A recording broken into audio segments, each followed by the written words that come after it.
Please stand by. Good day and welcome to the Capacity Building Center for States National Foster Care Month webinar, Supporting Caregivers While Promoting Positive Outcomes. Today's conference is being recorded. At this time, I would like to turn the conference over to Ms. Rachel Thomas. Please go ahead, ma'am. Thank you, and hello, everyone. Before we get started, I'd like to go over a few housekeeping items. As was previously mentioned, this webinar is being recorded. It's interactive and includes polling questions. All attendees will be muted at this time, but if you have any technical difficulties during the presentation, please contact me, Rachel Thomas, at the email address listed on the screen. And if you have any questions during the presentation, please send us a message through the chat box. If we are unable to address all questions, we will answer the remaining questions in an FAQ-style handout that will be sent soon. This webinar does feature a video later on. When that time comes, if you are dialed in by phone, please unmute your computer speakers. The sound is being streamed from your computer or device. We will also have the PowerPoint and other resources available for you at the end of the presentation. Additionally, at the end of the event, there will be an evaluation survey for you to provide your feedback. If you could, please take a moment to fill that out. We'd love your participation. And with that, I'd like to turn it over to Jennifer Marcelli. Screenshot of the National Foster Care Month webpage, accessible at https://www.childwelfare.gov/foster-care-month.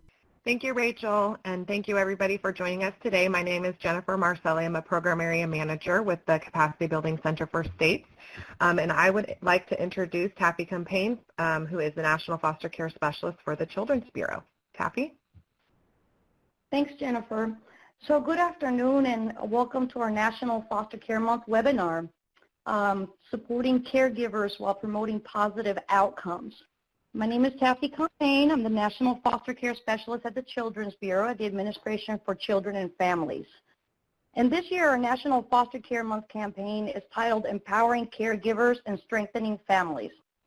And we highlight the wonderful contributions of all who serve as caregivers to children and youth in foster care, especially foster parents, who are such a critical team member.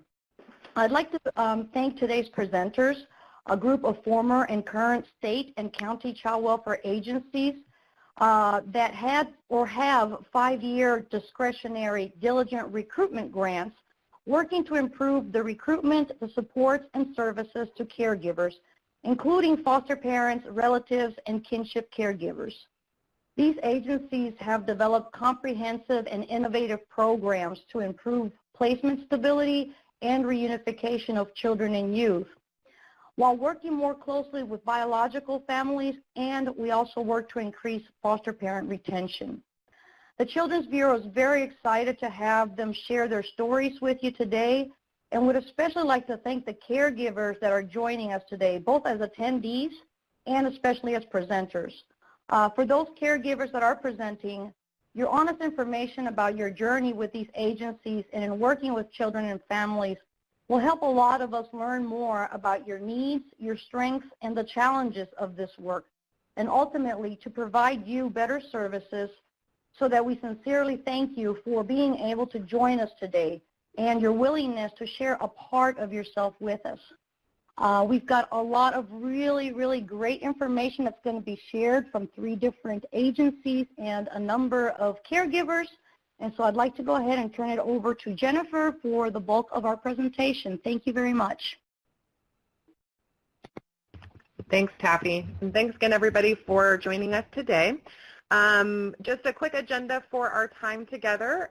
We are going to quickly go over the introductions and objectives for today's webinar. And then you're going to hear from New Mexico on their Step Up Recruiting and Supporting Caregivers program. And then you'll hear from Allegheny County, Pennsylvania on their Family Support Network.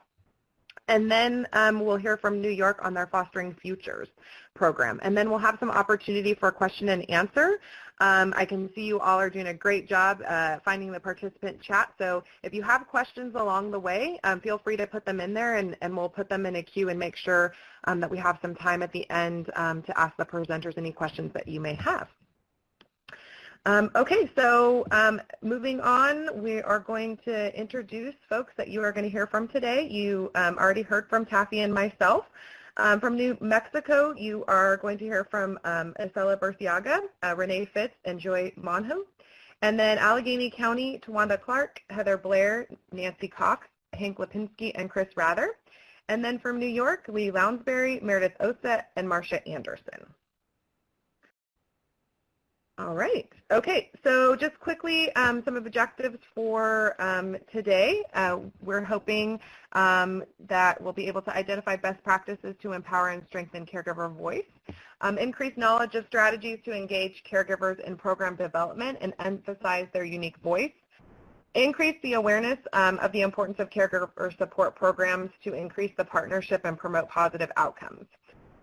We also plan to increase awareness of the importance of including caregivers in program development and increase awareness of products and resources to support caregiver-oriented programming. And then, obviously, as Taffy said, super important, we want to highlight and celebrate the experience of caregivers as a valuable partner, and you'll hear from a few throughout the day. So with that, I am going to turn it over to Isela, who will get us started. Isela's presentation is titled Step Up, Diligent Recruitment Program and Project Revive. And thank you for having New Mexico be a part of this wonderful webinar. My name is Isela Burciaga, and I am the Foster Care and Adoptions Bureau Chief in New Mexico. My team is Renee Fitz. She is the Foster Care Program Manager, and Joy Monhe. She is one of our wonderful foster care providers in the southwest region of the state. And I would like to begin by discussing or just addressing the mission of the agency. For the Children, Youth, and Families Department, our mission is to improve the quality of life for our children. And we do this by following 6 specific operating principles. But the first one is the one that speaks to all of the work that we do. And it is to be kind, to be respectful, and to be responsive. So that is how we begin the work that we do at every facet of any particular situation. New Mexico received a diligent recruitment grant, was the recipient of in the second cluster, of a diligent recruitment grant in 2010. We sought this grant in order to address the key needs in the child welfare system in New Mexico. Within those 5 years of working very diligently with our state, with our stakeholders, with our national partners, we created and we addressed 3 different areas in the state. We look for a multifaceted and grassroots recruitment strategy for foster and adoptive parents. We develop, and we research for innovative approaches to recruit and retain diverse resource families. And we develop strategies that improve customer service methods. Again, the 3 components were the first and foremost, and is the umbrella for everything we do in the state, is the customer service. We're addressing the needs to better reach, to better serve, and to better retain foster families. We also, like I mentioned, recruitment and retention of resource families, addressing the needs of those of the foster and adoptive and kinship families. That's a big area of that we're working on in New Mexico. And of course, the third one was our concurrent planning families. In the 5 years that we work with, with this diligent recruitment grant, and all the work that we did and everything that we put forth, there were 2 specific programs that we sustain, and we are very proud to say that we continue to enhance this. They just keep evolving, and they are the outcomes for our children and family, I am hopeful, will be great in the years to come. With that, Renee, will you discuss the next program? The objective of the Regional Resources Family Navigator program is to provide a support system to prospective foster and adoptive families and assist them in navigating the child welfare system. The program has 3 goals. 1, to provide a support system, including guidance and mentorship during the licensure and initial placement process. 2, experience reduced length of time to achieve licensure. And 3, improve retention of prospective and newly licensed families. Absolutely. Good morning, everybody, or in New Mexico anyway. Good afternoon to the rest of you. So I'm going to get started with letting you know that when New Mexico began working on our sustainability plan that Isela mentioned for our Diligent Recruitment Project, we quickly identified that retention and support of our potential foster homes was key to improving our success in recruitment. We developed a support system that would help guide, mentor, and keep families engaged by helping them to experience a reduced length of time in achieving licensure. So some examples of how we did this and how we started to make gains in this area is we first evaluated our intake process and redefined our job roles for our recruitment staff to essentially handhold families through our processes. So now that came of our becoming our navigators, who use various forms of communication with our families. They do things like text messaging, and they provide emails, phone calls, and written correspondence with families. They are available to these families also during non-traditional hours, and they assist them with providing tips and tools for self-advocacy and help promote and facilitate assistance with training reminders, accommodations on scheduling, paperwork, follow-up communication with the families, and overall support, just having been in those shoes in the past for many of them. They are also available to assist our newly licensed families with handling their first placements. They offer support services to help alleviate anxiety, questions and parenting tips to help families from becoming overwhelmed upon their new role. Things like how do they even set up a room for a foster child, things like that. How do they utilize a clothing voucher, items like that. So that has been very helpful for our families. As part of the Navigators' role in working with prospective families, they work to establish a relationship with the families. They do this by making at least 3 contacts to educate them about licensing requirements, application assistance, and they continue to support these families throughout their licensing and first placement. So each of our counties have county-based recruitment teams now, where they are working on developing what we call county-based recruitment plans for our state. During this time, our navigators take an active role on these teams, and they often bring ideas from a foster parent perspective. Our navigators also work to help our families understand what a home study is, just because that sometimes we use that jargon in social work field. They may not know what it is, and like say they're going to have to go through a home study. And so they really work to assist them with feelings and concerns regarding this process in effort to help them avoid becoming overwhelmed. Our navigators provide communication about upcoming training availability. They provide frequent reminders to attend or work with the family to achieve timely completion, to help shortening licensing timeframes, because in the past we have struggled with that, getting families to complete the full processes. So they really work hands-on by arranging one-on-one trainings for them. We now as an agency offer a blended online training curriculum that we are working through, and or they help achieve that training in another community in our state for the family. And again, overall, our navigators are available to offer support when a need arises for our families. You know, could be late at night, they have a question that came up to them, they can really provide that support role for them. Okay, so as we go on to our next slide, I wanted to kind of introduce a little bit about our evaluation and what we've learned. So since our data collection on this program began, which is approximately 12 months ago, we have both contractors and employees within the Navigator program. So they have documented licensure for 91 families statewide thus far.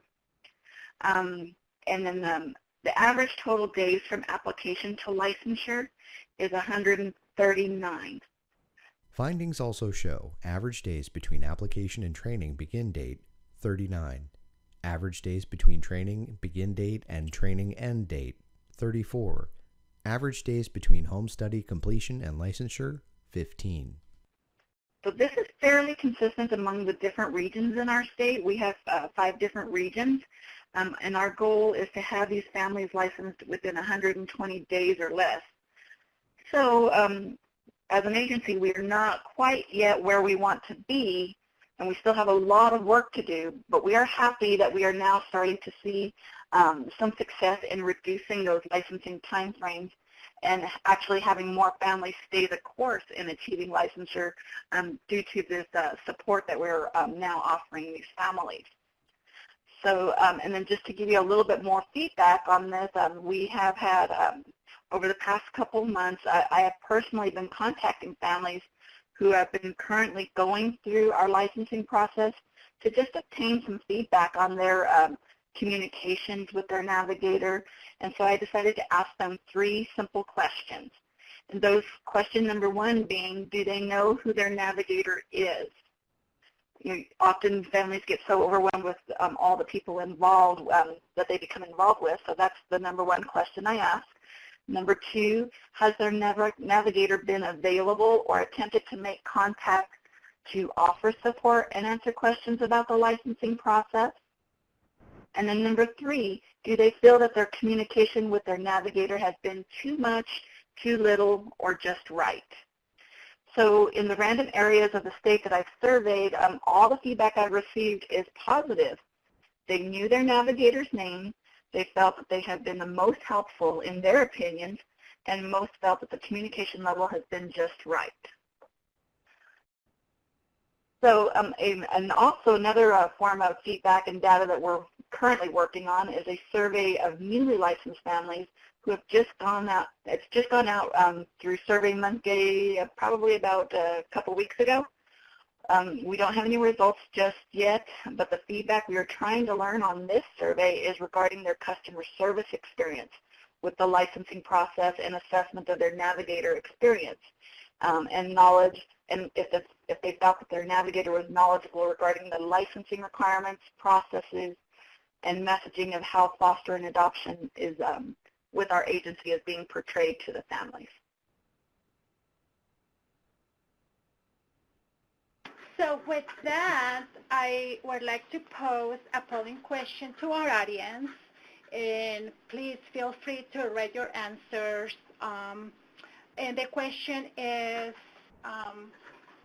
what are the most common types of support that caregivers have asked for in your program? What do you see out there? Just take a couple of minutes to answer that question. That would be great. And Renee will be able to read a couple of them from her screen.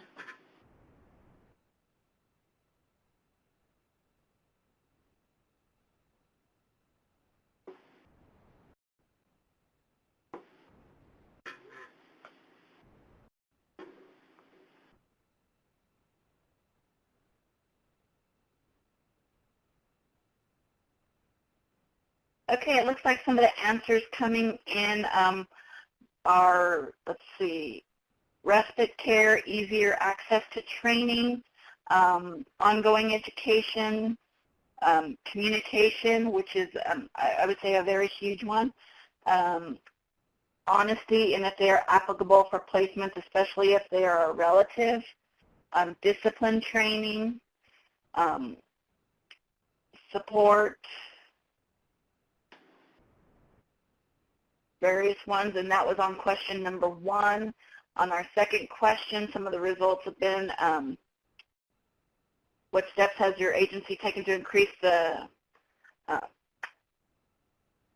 resources to provide the support? Let's see.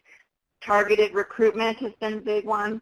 Online webinars, lending library from some of the other states, community partnerships, and these are all very, very good and definitely a piece of what our Navigator program has been also trying to capture in that program.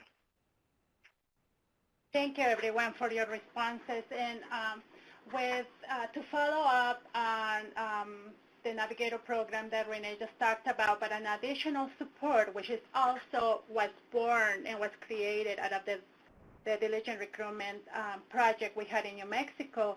We have now something that is called Project Revive, which is an emotional first aid for foster parents. So one of the things that we learned when we were going through the grants, but also just throughout even my career within the child welfare system, is what families talk about is just that grief and loss support when children move from one home to another, when they move back to their homes for reunification or adoption, whatever it may be. Sometimes we, as a child welfare system, if you will, tend to believe that our families can just go on, move on, and take another placement. We all know that that is not true. So foster families have been very open and very clear about we need somebody on our side to kind of hear me, to hear my children's grief and loss because, the placement that I had, whatever became of that placement. So we listened to that. We learned that through our diligent recruitment grant, and then we sustain it. And one of the things that I should have mentioned earlier, but I didn't, is that we did not receive any new funding. The funding that we had, we just repurposed it. We know we're in situations of budgets when they're not growing, so we just have continued to do with what we have. So with our Project Revive, our emotional first aid, we wanted to create an integrated system at serving our foster families at the very initial point of entry. When the family calls our hotline or even walks in and talks to one of our navigators, we want to immediately set them up with some sort of support, whether they have experienced a grief and loss yet or not, get them ready because they will experience that. So the objective of our Project Revive is to provide that support system to our foster families to create those positive relationships that ultimately will result in higher retention in foster parents. The goal is to create an improved support system for our families, develop opportunities for families to gather, to share information, to create their own network of resources. And one thing, because New Mexico has a big Hispanic population, we wanted to make sure that our services are provided both in English and in Spanish. Because of this integrated system, we're starting to provide those services up front, and we also have the post-adoption services. So we see this circle of support that is really just a circle and it doesn't end. So far, the project is relatively new to us. We had an RFP done, and we are within the first year of the project, so it's relatively new. But right now, we are serving about approximately 350 families statewide, and we just expect that the number will grow.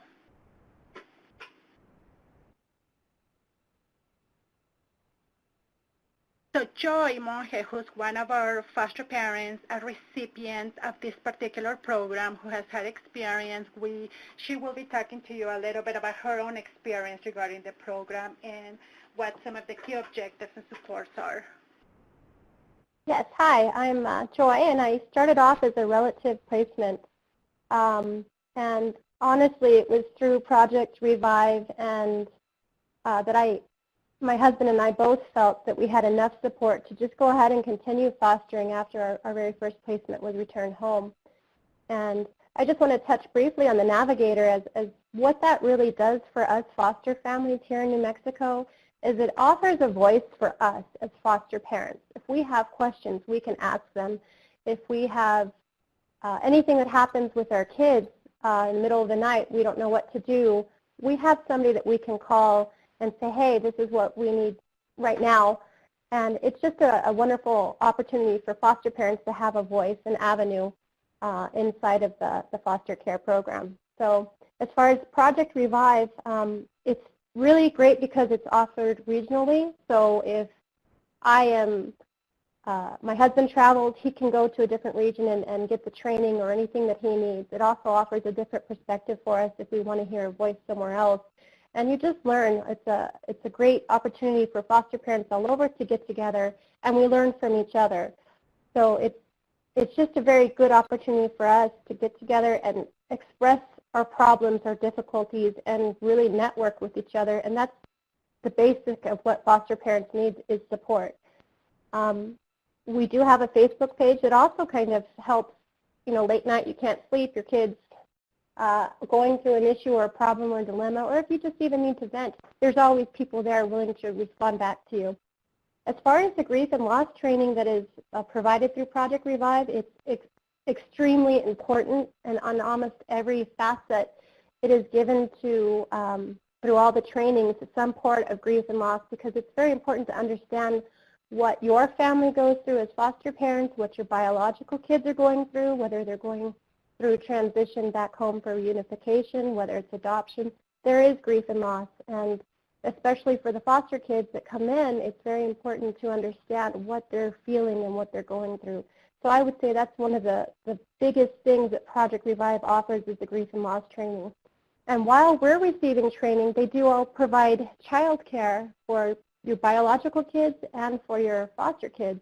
And the greatest thing about that is they also provide training on a lower scale level for the children. So while you're receiving training on grief and loss, they may be receiving some training in a way that children understand. So when you guys come out of there and you're headed home, you have something to really connect with and an understanding of how to express yourselves and what you may be going through. It's just a great place for us to get together, and it's really helped me to understand, and it's helped me to continue foster parenting, which I may not have done otherwise. So I'd like to just commend New Mexico on putting those two programs together, because they've really helped me as far as becoming a better foster parent. If you'd like to go ahead and continue with the Raft. Yeah, I'm just going to say one thing that may answer some of the questions that are on the chat box. Some of the supports were as concrete as what Joy described as the child care. A lot of the times the foster parents couldn't come to trainings or gatherings because there was no child care if they had 4 kids in their home. So now we partner with offices through the contract to provide those support systems for families, like Joy mentioned, the Facebook page. So those are some of the activities that provide that first aid to families. So I hope I answered that question. Information about New Mexico Relative Adoptive Foster Parent Training, or Raft, can be found at www.nmraft.org. So moving on to our foster and adoptive parent pre-service training. This is going to be brief, but in the last, it hasn't even been 12 months, we sought to develop a blended learning for our foster parents. Continue to hear we need to start doing some things online, we need to do this in the evenings, whatnot. So we took our material, what we had, we expanded the material, and we are now have what we call a blended curriculum for our new families. It's really a repository of parent education content. It includes concepts. It includes all the must-know, the must-have type of information, the trauma, the teens, the social media, anything of that sort is included in our pre-service training. So briefly, Raft includes 2 sessions that are each 3 hours of face-to-face classroom training. The first session includes 2 90-minute parts separated by a break. Part 1 serves as an initial orientation and includes Welcome and Ground Rules activity, a pre-course survey, PS process in foster care, Intro to Raft website, time and travel activity. Part 2 includes Adverse Childhood Experiences, Foster Rights, Parents' Rights, and Youth Rights, and Culture, Appreciation and Biases. The second session includes 2 90-minute parts.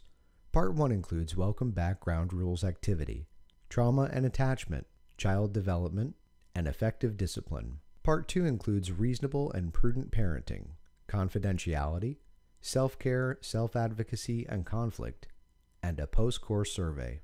A 4-week learning process between sessions 1 and 2 allows participants to explore 4 web-based lessons, which are Our Parenting Options, Our Children and Youth in Care, Our Older Youth, and our foster and adoptive families.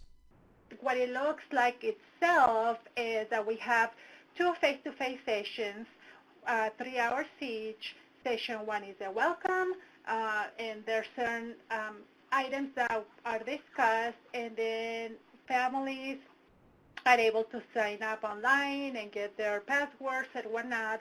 And then there are 4 lessons that addresses parenting options. Who are our kids in care? Who are our youth? Our youth said they are not always like to be called children, so they want to be called youth. So they have their own particular lesson, and then our foster and adoptive families. And then at the end of the session, of the training, they have another 3 hours. They come back face-to-face. There are surveys for each of the sessions, and this can be done. The purpose of this was to create a new method, an additional method of providing those services and support to our families that is not always in the classroom from 8 to 5 the same day every month. So this is to be used. It can be on Saturdays, it can be on the evenings, it can be on the weekdays, it can be on a combination, it can be a one-on-one. So we are, again, in the very first, it hasn't even been a year of this. We rolled it out statewide. We're doing evaluation, and from the information that we have gathered thus far, families seem to like it. It seems to be convenient and getting to the point. So we feel very blessed to be able to be doing all of these initiatives, again, with the ultimate goal of improving the quality of life for our children. Contact information for presenters is Isela Burciaga, Bureau Chief, New Mexico Foster Care and Adoptions, rosaisela.burciaga@state.nm.us. Renee Fitz, Foster Care Program Manager, New Mexico Foster Care and Adoptions, renee.fitts@state.nm.us, www.projectvalornm.com, www.cyfd.org, www.pulltogether.org. And with that, I would like to thank everyone for participating and listening to our presentation here in New Mexico. You will see our contact information if you want additional details. And at this point, I would like to turn it over to my colleague from Allegheny County, Tawanda Clark. Tawanda Clark's presentation is titled The Allegheny Family Network, Building a Foster Family Support Network. Good afternoon, and to our West Coast listeners, good morning. My name is Tawanda Clark, Allegheny County Department of Human Services, Office of Children, Youth, and Families for Teens Training Specialist, specifically under the Diligent Recruitment Grant. I am excited to be on the line with you today because I have an opportunity to share with participants from Allegheny Family Network the success stories that they have as a result of the work that we've been doing here in Allegheny County. And the success not only lies on the fact that they understand the work that we do on a professional level, but they understand it intrinsically because they have themselves gone through many of the challenges that foster parents go through, and they are now champions. So they'll be sharing their stories with you today. You're going to hear from Chris Rather, who's going to speak specifically to the supports. Heather Blair is going to close us out. She's going to share with you the data.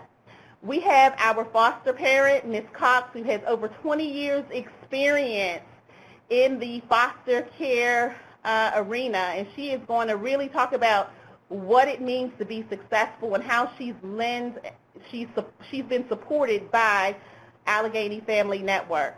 And I, with great excitement, pass the torch to Hank Lipinski, who is going to start us off by giving us an overview of Allegheny Family Network. Stephen Covey, one of my favorite authors, the author of 7 Habits of Highly Effective Families, says in his book that we have to begin with the end in mind. And I really believe that Allegheny County has done this with Allegheny Family Network, because in order to sustain our forever homes, we have to not only think about recruitment, but we also have to think about what supports our families need. So without further ado, I'm going to turn it over to Hank Lipinski and let him give you an overview of what Allegheny Family Network is all about. Thank you very much, Twanda. In the late 1990s, Allegheny County obtained federal funding to develop and implement a system of care in 5 communities for families raising a child with complex mental health issues.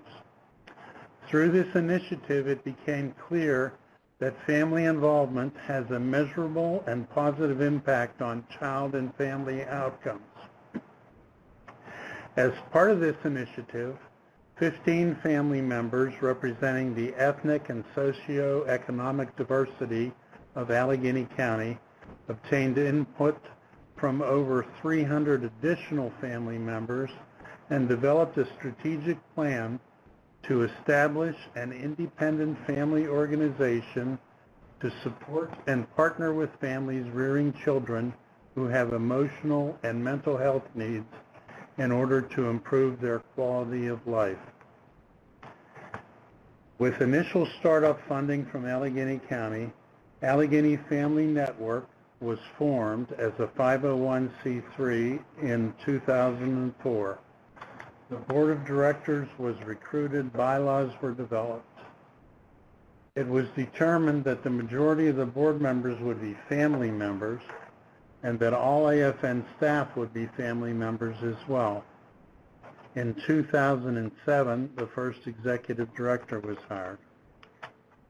In 2008, when the current executive director joined Allegheny Family Network, there were 5 staff members of AFN. Today there are 45 AFN staff members, with 34 of them being family support partners, serving over 500 families per month through 5 programs, each of which has a different target population. Since 2008, AFN has grown significantly, but its mission remains the same. The mental health and other child-serving systems are complex and can be difficult to navigate, and many families are frightened and lack basic knowledge of most mental health diagnoses. However, families are being supported in ways that were not available to most families in the past. All AFN staff are family members who have learned how to navigate the system and advocate for their own children. As family support partners, they use their experience to support, inform, and empower families in need that are working to bring about positive change for their own children. One of the 5 programs is the Foster Family Support Program, which is funded as part of the Allegheny County Diligent Recruitment Initiative and became part of that initiative in 2014. The AFN Foster Family Support Program has 2 components: staffing of the Foster Parent Advisory Board and family support to foster families of adolescents. The Foster Parent Advisory Board is composed of 13 foster parents with experience in providing a family resource to adolescents, has met monthly since February 2015, and has participated with the Allegheny County Department of Human Service in the development of a request for proposals that was designed to develop foster care provider agencies that would focus on providing care to adolescents. Advised Allegheny County DHS on developing a marketing plan designed to recruit resource families for teens. Advised Allegheny County DHS on standards of care for adolescent foster care. Monitored placement of adolescents in congregate care, the number of which has gone from 142 in August of 2014 to 78 in January 2016. Developed in collaboration with Allegheny County DHS, a resource manual for foster families of adolescents. The foster family support component of Allegheny Family Network is composed of staff, a supervisor, and 2 family support partners. all of whom who have substantial experience in providing foster care and adoption services to adolescents. Since beginning this activity, the AFN Foster Family Support Program has served more than 400 families. And with that, I will turn it over to Chris Rather, one of those two family support partners. Hello, everyone. Myself and Linda Mitchell, we are the two family support partners. Linda could not be here today. My experience is that I have fostered 7 children. I have adopted 3 daughters. Okay? One of the ways in which we support families is that we help the foster parents navigate through the system with the knowledge that we ourselves have gained by being foster parents. Yet another way is by attending court hearings. Oftentimes, one will hear only a part of what is said or not understand fully what has been said. We are able to discuss this with the foster parents and make sure that they're on the same page. Yet another way that we assist them is through attending IEP meetings. Oftentimes, it's their first time in going to one of these, so they're not sure, but we are there to help them with this. We make sure that they understand everything that is said that the child needs, and we follow through with them to make sure that the schools are providing the services that have been established that they are in need of. Also, we do placement stability. When you know you're not alone, you gain strength. As an FSP, we share our personal experiences to show foster parents, yes, this happens, and maybe you want to try my method of dealing with it because it worked for me. It just might help you. At this time, I would like to introduce one of our foster parents. Ms. Cox, if you could speak. Hi. Nancy Cox has been a foster parent for 24 years. Excuse me. My name is Nancy Cox, and I just want to say a few things specifically about what, first of all, AFN has helped me with. While in foster care, while I was doing, well, first of all, I am a mother of 9, 6 adopted, 3 biological. I've been a foster parent for over 20 years, and I've fostered close to 50 children during my career of being a foster parent. I was so happy and excited to learn about AFN. They've helped me. I had a couple young men come stay at my house, and when they came to my house, they had bed bugs and stuff, and so I had to get rid of all my furniture and stuff. And AFN was so gracious to come in and help me financially, as far as for helping me replace furniture, clothing, bed clothing. They were good with helping me do things like that. Also, I was so excited and so happy to meet Miss Chris Rather. She was right on time. She's always courteous, always makes herself available to support me no matter what I need. I have a little story that I wanted to tell about Miss Chris. The area that we're in is it's kind of rough, and so we had Miss Chris happened to come to my home to see one of the children, and it just so happened that one of my friends, who's also a foster parent, one of her sons had been murdered the day before, and Miss Chris just happened to be there.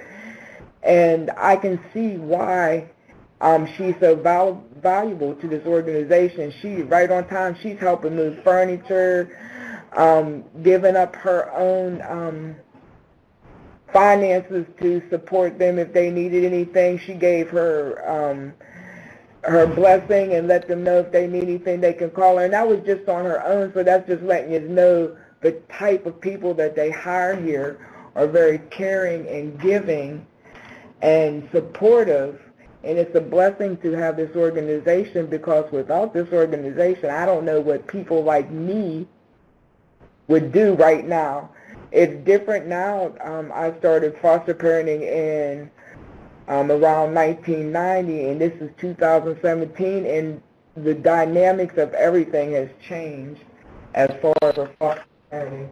So I just consider this a blessing to be part of this program, or to have this program for the foster parents. I appreciate everything that they do for us. If we could just take a moment, and I see that one of our polling questions is coming up, so I want to go to that. And the polling question is, how does customer service influence the supportive culture of the agency for caregivers and for youth? And again, I'll repeat what the polling question is. How does customer service influence the supportive culture of the agency for caregivers and youth?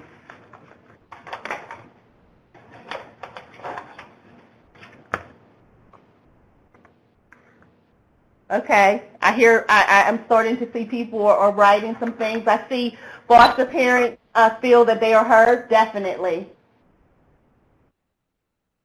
Positive customer service is required. I'm seeing all kinds of great answers. Wonderful. Good customer service ensures the foster parents feel supported, and that's really important. We want to make sure that our foster parents feel supported.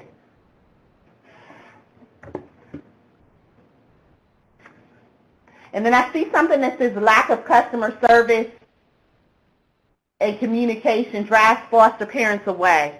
And we certainly don't want that. We don't want to drive them away. And when we think about customer service, it can be something as basic as just returning a phone call, saying thank you, I appreciate what you do, connecting them to the right services like a family support partner. I see so many great answers up there. It makes them feel valued. And that's really what we want. We want our foster parents to feel valued. We want them to know that we are in this together. We're a team.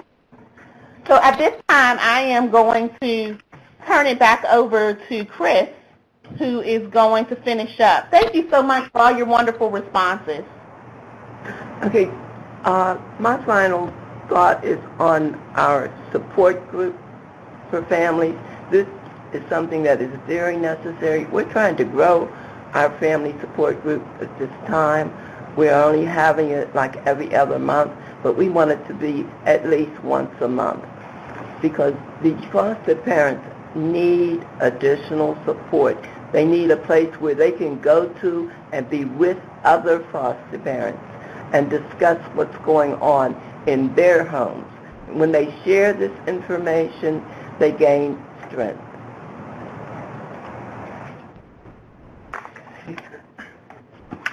Hi everyone, this is Heather. I'm just going to talk about our data a little bit. So our preliminary analysis reveals that placements for families served by the family support partners are more stable compared to placements for other families.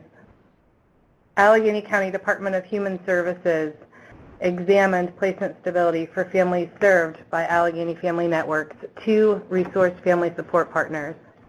Of the 421 families who the partners reached out to, which was 139, 33% agreed to services.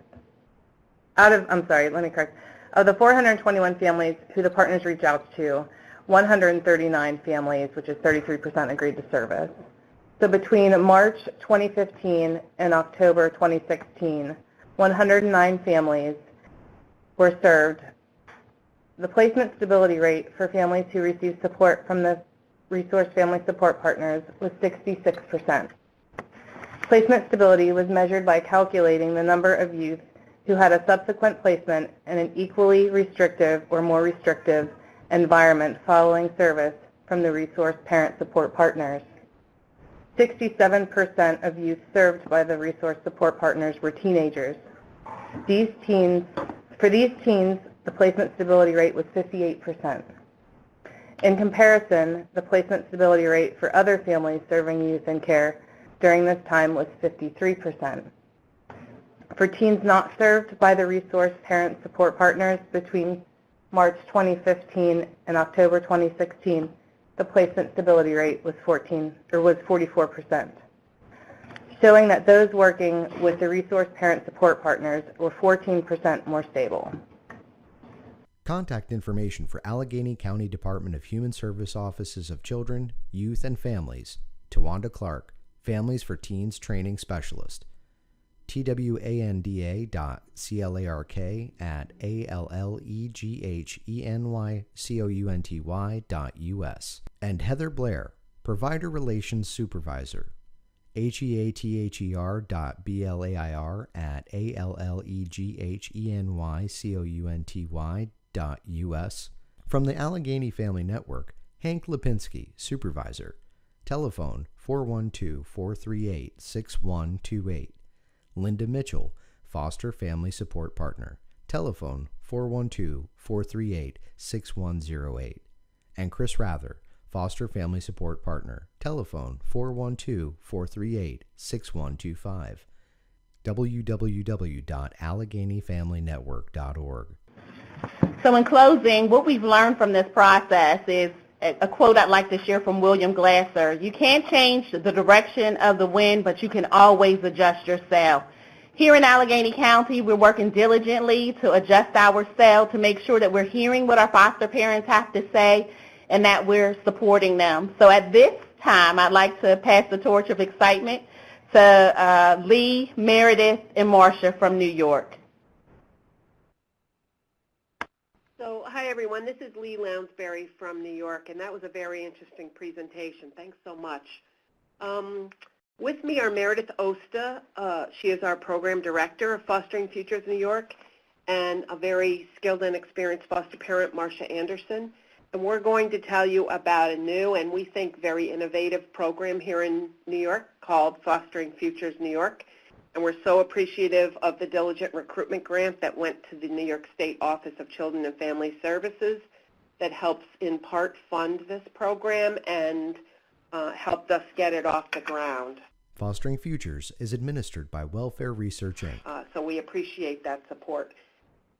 In short, if we go to the next slide, the Fostering Futures program is designed to provide support to foster practical support and assistance to foster families who are, of course, responsible for the safe care of children. Most children in foster care have experienced abuse, neglect, and trauma. Foster parents are uniquely positioned to help them feel safe and begin to heal. Fostering Futures New York teams of community volunteers support foster parents in this critical role. And I'm sure everyone on the phone knows about the children who come into care and their background, so we won't read these slides to you. We want to get right to what our program model is. It's fairly straightforward, fairly easy, although labor-intensive to start a program like this. After the first year of startup, it's relatively low cost, and we'll talk a little bit more about that as well. We can go to the next slide on the program model. Here, I'll just do an overview of what the program model is and some of the outcomes we're looking for, and then Meredith will get more into the detail of the program. Marcia will tell you her experience as a foster parent participating in the program, and we will wrap up with some lessons learned and then show you a short video that a volunteer developed for us that helps explain our program as well. So in short, just high level, we recruit small teams of volunteers from community organizations, including faith-based organizations, but not limited to faith-based. Each team is trained, supported, coordinated. The role of the coordinator with our teams is very important. Meredith will talk about that. Each team is then matched with a foster family who is eligible for the program, and we will talk about the criteria for foster parents to participate. We do not certify or license the foster parents. That is done by the public and private agencies in our area. We partner closely with those agencies, and that partnership has gone very, very well. So they refer the foster families to us. We recruit, support, coordinate the teams, and it's really a joint partnership between our program and the public and private foster care agencies. Each team, including the foster parents, meet monthly, and the goal is for the volunteers to listen carefully to what the foster parents need, see if the volunteers can provide that, and then a schedule is developed for the upcoming month. And you'll see there what some of the typical tasks are that foster parents ask for. A key component of this program is that unlike many child welfare services, quite frankly, volunteers are trained and supported in checking their judgments at the door and listening carefully to what foster parents need. Foster parents are the experts in the care of the children in their home, and volunteers are there to support that to the extent that they can and not provide advice or suggestions. High level, that is our program model. What we're hoping, goals of the program are on the next slide, and we are just beginning to measure some of these. We'll talk a little bit more about that. We do have an evaluator through the Diligent Recruitment Grant, which is Child Trends out of Washington, D.C. Within the resources available, they are helping measure some of these outcomes, but I'm not going to read the bullets to you. You can see those there, but starting by helping reduce stress in foster families. Some foster families report some social isolation, and our volunteers become, over time, often almost like extended family for foster families. We anticipate, and so far have seen, fewer requests from foster parents with teams to have children removed from their homes. So that promotes stability for children in care, which of course is a federal goal and all of our goals. We are optimistic that with teams, foster parents will be willing to continue fostering longer than they might have otherwise, supporting foster parent retention. Through the program, we're able to help keep sibling groups together, help children in foster care have additional healthy relationships with the adult volunteers, have additional enrichment activities, and a key piece of our model is that the team will stay with the family through and beyond adoption if the family wants them there. So again, the family calls the shots here, but at least in New York and I think many other states, a number of child welfare services end at adoption, and our program does not. If the family wants us there beyond adoption, we're there. So that's a very quick, high-level overview of the goals of the program. And now on the next slide, I'm going to turn this over to Meredith Osta, our program director, and she'll give us some of the details of the program. Hi, everyone. Thank you for having us. As Lee had mentioned earlier, each team has a program coordinator. Coordinators are really a critical piece of our model. Coordinators are responsible for everything from going out into the community, presenting information about our program, and hopefully recruiting teams from many different community organizations. We've found in our first several years of startup that this can be a very lengthy process, and it can take anywhere from 6 months or longer to recruit a team. Coordinators also facilitate the application process and the background checks. Our background clearance is very comprehensive. We actually contract with a commercial investigation agency who helps us facilitate that. We check everything from state and federal criminal history to also checking with the state central registry to make sure that there are no indicated reports for our volunteers. We provide 3 hours of training for each volunteer. Our training is one which covers a basic overview of child welfare. Many of our volunteers are from all different walks of life, and many are not familiar with what is it to be a foster parent.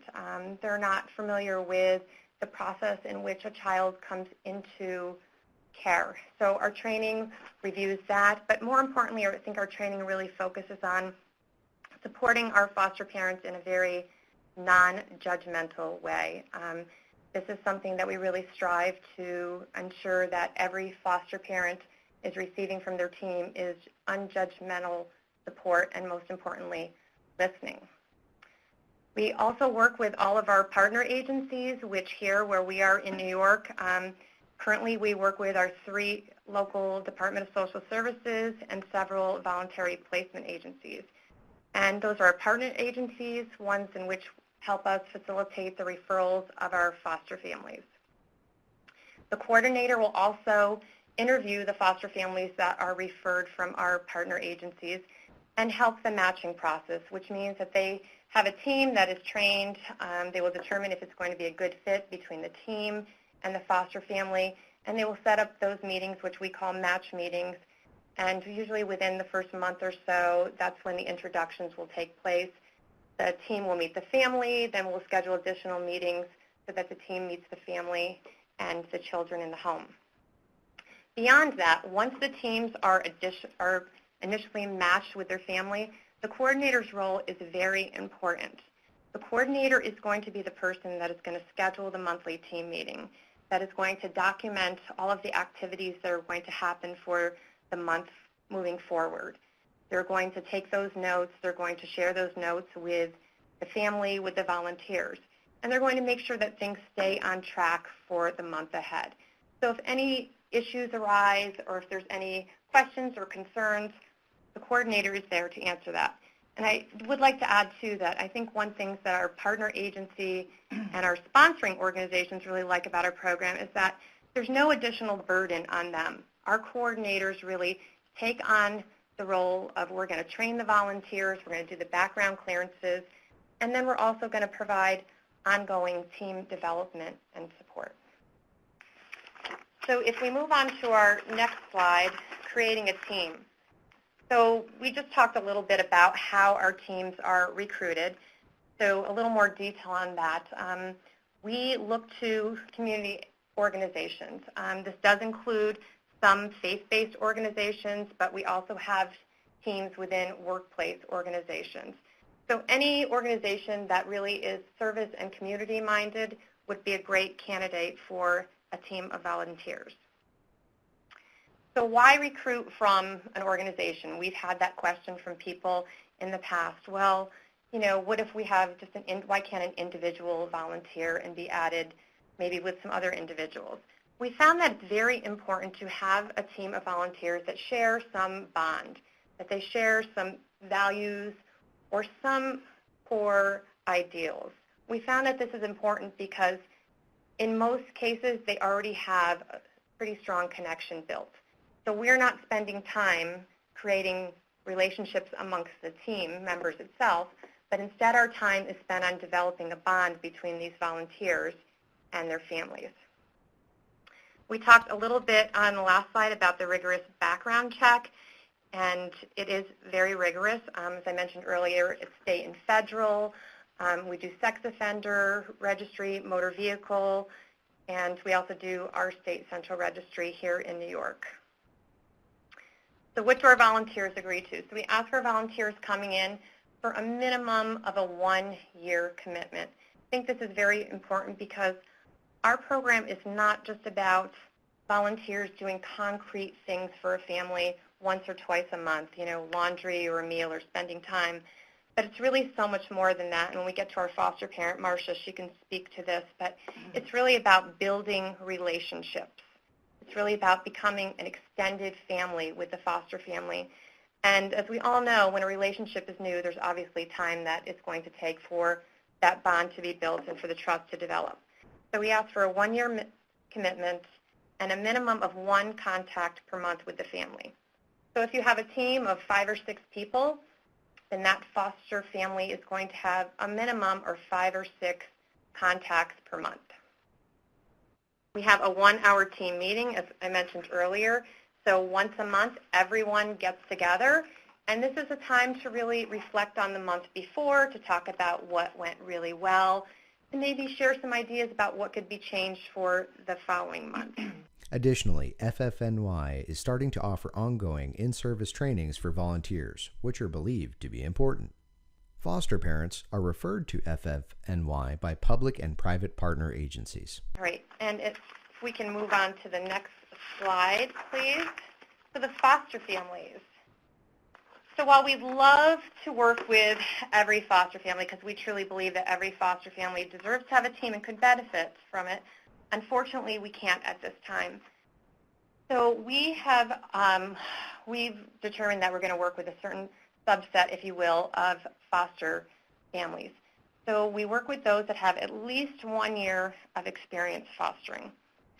And what we've learned from that is we all know that when foster parents, usually in that first year, that's going to be a time when they're really going to be able to determine if this is something that they want to move forward with or not. So we feel like after the first year of fostering, that probably that foster family is going to be one that's going to continue for a while. Are known to provide quality foster care. So we ask our partner agencies, when we ask for referrals, we say, look to those families. Who are those families that you're going to call at 3 o'clock in the morning and ask to take the sibling group of 3, 4, or 5 children? And they say yes. Those are the types of foster families that we are working with currently, the ones that the counties and agencies would be devastated if those families stopped fostering. So what types of children are those families generally taking? Well, if you look, we have 3 categories. Sibling groups. I think we all can certainly understand why it's so important to keep sibling groups together, and we really want to support those families that are taking in those sibling groups, and we are seeing a lot of larger sibling groups that have been coming into care. Adolescents and also children with physical or behavioral health challenges. So what do our teams do? So this really looks different for every team. And again, when we get to Marcia, she's going to talk a little bit about her experience with her team of 2 years now. But we look to the foster parents. When we meet with foster parents, we say, how can a team support you? And, I just have to say, in working with all of the teams that we have now, across the board, they always identify individual time with children as a priority. And we don't differentiate from if there's birth, foster, or adopted children in the home. Many of our families are blended families, and they look all different ways. And if the foster parents want our teams to work with all of the children, then that's what our teams do. So some typical tasks you'll see there, homework help, meal preparation. I mean, meals, that's really a big one as well, because everybody, I think, can understand on a crazy, hectic night when you have, appointments and children need to be places, but just to get a meal in the middle of that is just such a huge support. Laundry, household repairs. We have had some volunteers who were handy. Actually, they did redo a bathroom for a foster family that just didn't have the time or resources to get to it. Enrichment activities with the kids. We have many families that have many children, and sometimes it's hard if you have one that's maybe doing dance and one that's doing Little League or baseball to figure out how you're going to get everybody to all their different places. Well, that's what our volunteers do. They will step in, they will help transport on occasion if that's what's being requested. They'll go to games or to activities just so that when those children look out, they see 3, 4, or 5 additional people sitting out there cheering for them if they have a game or a play. So over time, many of our teams become just like extended family. Further, FFNY complements the work done by child welfare caseworkers, but does not overstep into that role. Teams do not go to court or case planning meetings with the agency. The relationship between FFNY and child welfare agencies is quite positive, and FFNY staff meet quarterly with the partner agencies to promote open dialogue and role clarity. So I think what we're going to do is we're going to go to Marcia Anderson. Marcia has been a foster parent, I think, for over 15 years, and she's been a foster parent working with a Fostering Futures team for 2 years. Hi, my name is Marcia Anderson. I currently have 6 kids that are adopted, 3 birth children, and also kids that come in and out of care in my home. My husband and I have been fostering for 16 years.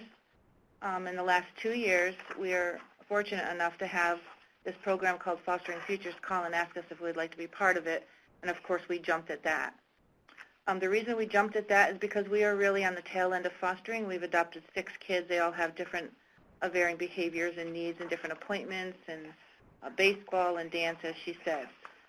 So the way that it worked is we all met before the kids met them. We all met together in a group, all the volunteers that were trained to come to our home, and we talked about coming into our home to have a little ice cream social. And so they all put on name tags, our whole group, a team that was coming to our house, and they came to our home. And, of course, the kids fell in love with everybody. And from that point on, they really ended up becoming family in our home. They've been there for 2 years. We definitely, the difference between having a team and not having a team is huge. We were willing to continue fostering when we were at a point where we really couldn't do that anymore, just because of the volume of the kids that we have in our home and the appointments and things. So as it went, the volunteers came into our home. They each kind of took up their special needs of how they, what's important to them, and picked it up with the kids, and they clicked with the kids. And some of the things that we do at our home with them, the kids come in home from school, and they'll have somebody help them with their homework, somebody that's over there volunteering. The kids know all the volunteers. They actually have memorized all their cards. They come running to the door when one of the volunteers comes. Also, we've had people help us fix, as she said, a bathroom. My husband's not really handy like that. He's excellent with kids, but he really isn't good at construction. And they also put in wonderful fire alarms the man did in our home, and fixed a dryer that really needed some work. Also, we've had people actually come with me up to the school and do an IEP with one of my children that I was having trouble with. That was really helpful. We've had people take them out to dinner. They've come to the baseball games, they've come to the concerts, and they've really bonded with the children. And actually some of our older children really sometimes call the volunteers on their own, which I think is really nice. And that's what's important with Fostering Futures, is that these kids have as many healthy bonds as they can have besides my husband and I. As you know, when you have a bunch of kids, so many kids in your house, it's hard to get to each one individually and what their emotional needs are as well as their physical needs. We would never, ever probably foster again without a team, for sure. Would we ever adopt again? Or I think we would if we felt that there was a child that was fit into that, because there is a team in place, and will be even if we decide to stop fostering. So I think it's really important. One of the more important things too is, I think, as I think somebody mentioned earlier, it is really emotionally isolating to foster. Lots of times, because there's so much going on, and only so many people are allowed to work with foster children. And this program allows people to be trained and come in and work with the foster kids, which opens up such a variety of things for the kids to do. And we definitely would never, ever go without a team. I love this program. I wish every foster family had this program. I think it's just such a huge benefit to fostering in New York. And I thank you. Thanks, Marcia. Marcia, thanks so much. I know we're running short on time. We have a couple more slides. I'll just hit the highlights, but I wanted to follow up on what Marcia said. I think a lot of people in the community, if they know about foster care at all, think you can either be a foster parent or there's no other way to help with foster care. And this program gives folks who are willing to help out and aren't going to be foster parents a concrete way to get involved. After several months of planning and 2 years of operation, FFNY currently serves children and families in 3 counties in the Albany, New York area. 3 counties and 4 private foster care agencies provide referral of eligible foster families. We have 15 teams matched with foster families and 3 additional teams being formed or trained. Our goal in 2017 is to increase by 10 teams and families for a total of 25 teams serving 25 families. On average, each foster family has 6 children and each team has 7 members. This means that approximately 105 volunteers currently work with about 90 children in the 15 families. By the end of the year, approximately 175 volunteers will be working with 150 children and approximately 48 foster parents. So you can read this next slide on program reach. We wanted to give you a sense of the pace at which we have been able to recruit teams. We've been in business now about 2 years, and we have 15 teams matched with foster parents, another 3 being either trained and matched. So that first year of developing the program, really, first 6 to 9 months, is networking and legwork. In the first year, we had just maybe 5 teams recruited. It takes a while, but then the pace does pick up. And at this point, our annual budget is $135,000 about, and at the end of the year, our per team cost will be about $5,400. And considering that each foster family has approximately 6 kids, 6 children in the home, that's a pretty reasonable cost in our opinion for the number of people served. And then our last slide just quickly talks about lessons learned and program challenges. Let me see what we haven't covered here. I think number 5, is the one we haven't touched on. I think it's the very point that the program is innovative means by definition it doesn't fit neatly into existing child welfare financing structure, at least in our state. So finding ways to sustain the funding of this program beyond the federal grant, beyond some state money we've been grateful to get. We do raise private money. So we really are trying to figure out the sustainability piece. Additional lessons learned include: 1. It takes 6 months or more, on average, to recruit a team. 2. Startup during the first 6 to 12 months of labor is intensive. Expect to form only 2 to 5 teams during the second half of the first year, depending how much staff you can afford. 3. The pace of recruitment starts to pick up as you tell more people about the program and your network grows. 4. The model is pretty straightforward to implement and produces amazing results. It provides a concrete way for community members to support foster care when they're not going to become foster parents. And with that, we want to just show you about a 3-minute video that a volunteer of ours made that we use at training events and informational activities that really sums up our program. And then later we'll be happy to answer any questions. So thanks so much.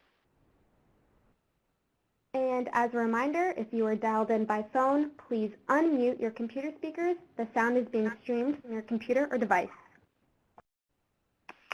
Text on screen reads, Fostering Futures NY is a program that matches foster families with teams of volunteers from the community. A list of volunteer activities is displayed. Run errands, cook meals, drive children, grocery shop, play games, help foster parents with the day-to-day. Sharon, foster mother. We said our youngest child was going to be 5. We decided we would consider fostering. And when he turned 5, I was going through boxes and getting rid of all the little clothes. And I suddenly realized, oh, wait a minute, didn't we say we were going to do this? What I've learned about foster care, Dale, volunteer, is the first thing that comes to mind is it's a lot of work. But the word work, I realize, isn't quite right either. That's the last thing they would call fostering, is work. It's a commitment of love. Text on screen reads, research has shown that foster children have higher levels of trauma than war veterans. Foster parents help them heal. Julie. This is an extremely innovative approach to supporting foster parents. The mother has often said, Liz, volunteer. I don't know how we survived without this team. I don't know what we would have done. I don't know how we did it. Sharon, foster mother. My kids love the members of our team. One of the members, the one who drives them to preschool, every time they see a blue car, my kids are like, that's Donna, that's Donna! The team comes in and it's a fresh start. Scott, foster mother. You just see these energy people coming in and like, let's go, let's get it done, let's, get this going, and we want to do this, we want to do that. And that's what gives us our fresh start, because other than that, I don't think I don't know if we'd still be fighting the battle. Text reads, Fostering Futures families say they feel more supported and are able to care for children longer. Julie, Child and Family All Services. of them?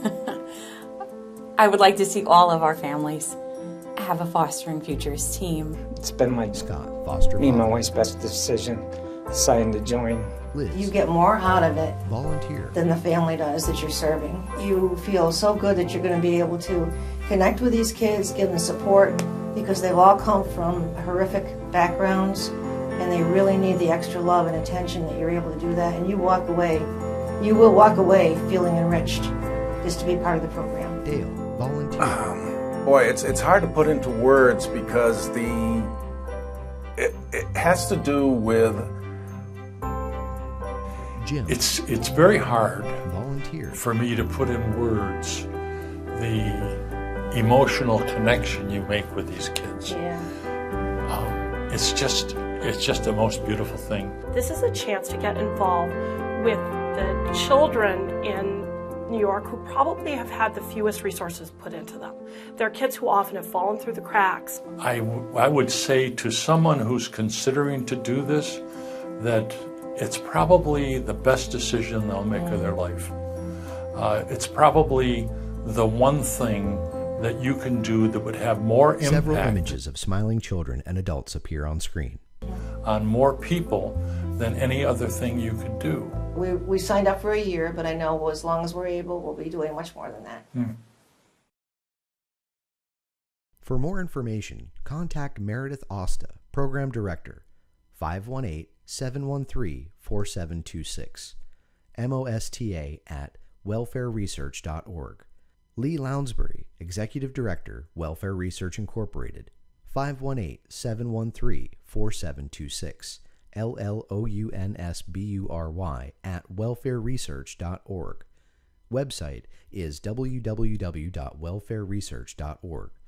Facebook, Fostering Futures NY. Well, thank you so much to all of our presenters for sharing so much great and valuable information about their programs, and we had a lot of questions coming up in the chat box, and so I wanted to make sure that we had some time devoted to doing that. And so I know some answers were happening in the chat box, but in case folks weren't following that, I'm just going to go ahead and read some off. And for the presenters, I'm just going to kind of take turns between the three of you. So starting with New Mexico, there was a lot of questions around the positions of the navigators, if they're volunteer or paid or a contract provider, and then also about how many do you have employed and what's the average workload. So Isela or Renee, maybe you could answer that. Sure, this is Renee. In New Mexico right now, currently we have 5 full-time employee navigator positions. These were formerly our recruitment positions, and we just redefined their job descriptions and made it this new role. And so they are amongst the state in our 5 different regions of the state. So it's 1 full-time employee per region, and then we currently have 7 contract positions, but we hope to be filling a couple more this next fiscal year to a maximum of 9 contract positions. Those are small purchase contracts, and those typically go to foster parents or any individuals who have had experience in child welfare. As far as the workload, in discussing the workload, it really varies by county and by region. I could say based on the data, their tracking tools, they are servicing anywhere from 20 families per month in our smaller counties, and that would be inclusive of relative and non-relative families, to in our metro region up to like 100 families a month, which is our primary area of inquiring families who call our 800 line to find out about becoming a foster parent. And they take it from that point forward to help that family be interested in the process. They help them from inquiry to application and try to engage them at that point, and then application to first placement. Thanks so much, Renee. I also just wanted to take this moment to just remind folks to, in your Adobe platform, there is the PowerPoint for download, and there's also web links. So if you're interested in any of the additional information from the programs that spoke today, you can see the web links as well and go ahead and utilize those. So I just wanted to make sure to mention that. So Allegheny County, there was a question that came in around if the placement workers go to IEPs and court hearings as well. Chris. As a family support partner, yes, I attend court hearings and IEPs. Our foster parents are permitted now to join in on these. And I think that's really something great because before they were not. And that's the reason that they really need support partners, because they're not used to doing this type of thing. Great, great, thanks. New York, there's a question that came in around how do you manage confidentiality for foster children and their families within community support teams?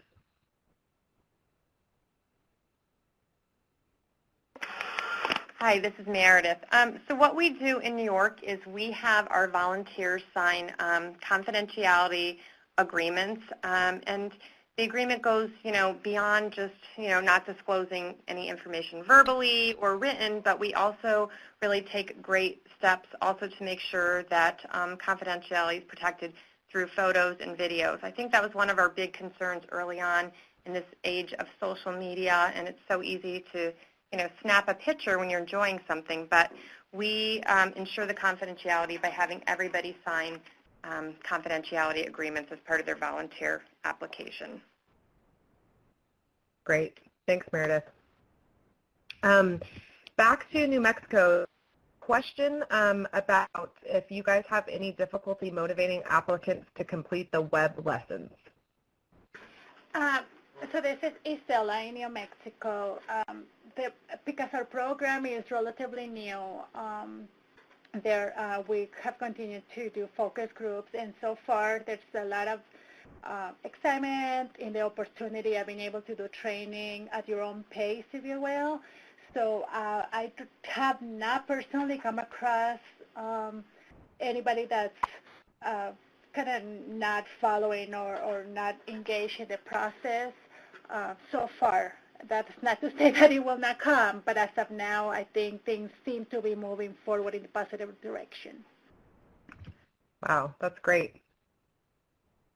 Okay, Allegheny County, do your family support folks assist foster and biological parents with their relationship in any way? Chris. We are available for the parents as well as the foster parents, but our main focus is on the foster parents. Tawanda. So we do in Allegheny County do something called icebreaker meetings, and that is work that does support the relationship between what we call the triad, the foster parent, the birth parent, and also that child. Great, great, thanks. For New York, there's a question around how many people are on the fostering family team, and how many foster homes do they service, and how often do they have contact? Meredith. So great question. So our smallest team has 4 members. Our largest team has 10. I would say the average is 6 members on a team. We feel more comfortable with having an average of 6 members because, we use a team approach for an obvious reason so that, the burden is not on just 1 or 2 people, but that whatever the needs of the foster family are, that they're easily able to be managed by a team. So we find that 6 is usually been our average number. And what was the next question you had? How many families does it serve? 1. Yeah. Oh, how many families does the team serve? So each team is matched with 1 family. So for instance, when you heard from Marcia, so Marcia was matched with her team going on with 2 years actually this month. So that same team has been with Marcia for the duration and will continue to be. And then how often do volunteers have contact? And volunteers have contact. So that's a great question. It varies. So we ask our volunteers to make a minimum of one contact per month, and I mentioned before it can look a lot of different ways, a meal, time in the home. But we do have some volunteers that, because they have the time and the availability, that they can spend, 6 to 8 to 10 hours a month in the home. It's really about the individual volunteer schedule and flexibility. But we ask them to commit to one contact a month with the family. Great, thanks. I'm going to just do a couple more questions and then we'll wrap up. New Mexico, there was a couple of questions that came in around the Facebook page that you all have, around who monitors the Facebook page. Is it a state employee or a foster parent or somebody else? Okay, hi, Cicela again in New Mexico. So the Facebook page is monitored through the contractor. It's not any of the state employees. Foster parents clearly needed to feel like there's a level of confidentiality that is not involved the state. So it is the contractor, is the family advocates. They monitor if there's anything that really shouldn't be posted or up there, they remove it. But we also have what is called a warm line. So if there's anything that needs to be discussed that is not a crisis, foster parents can call that line as well. So it's through the contractor. Okay, great. Thank you. All right, our final question, I'm going to throw to Allegheny County. The question was around if your folks complete a certain certification or process, or do they have to have a certain type of degree? Chris answers this question. Are you asking about our employees? If that is the question, then everyone who works here has to have raised a child with mental health or behavioral concerns. Great, thank you. Yes, perfect. And I recognize we didn't get to all the questions, but we have them all written down, and we will make sure that we get with all the presenters and get the questions answered and make sure to send back out to all of you. I do want to just remind folks there is an evaluation link that we'd love for you guys to fill out. We'd love to hear your feedback about today's webinar. I want to say thank you so much to all of our presenters for all of their amazing information that they shared today and for all of your guys' fantastic participation. Taffy, was there anything else you wanted to say before we close out? No, I just want to again thank all the presenters and especially the foster parents that were able to be with us today. And I just appreciate everybody also visiting the National Foster Care Month website. We've got a lot of really great information on there for professionals, for foster parents, for birth families, etc. Absolutely. Okay, everybody. Well, thank you all again for joining us for today's National Foster Care Month webinar on supporting caregivers while promoting positive outcomes, and we hope you all have a great rest of your day. Contact the Center for States by visiting the website https://capacity.childwelfare.gov/states. Email capacityinfo@icf.com. Phone 844-222-0272.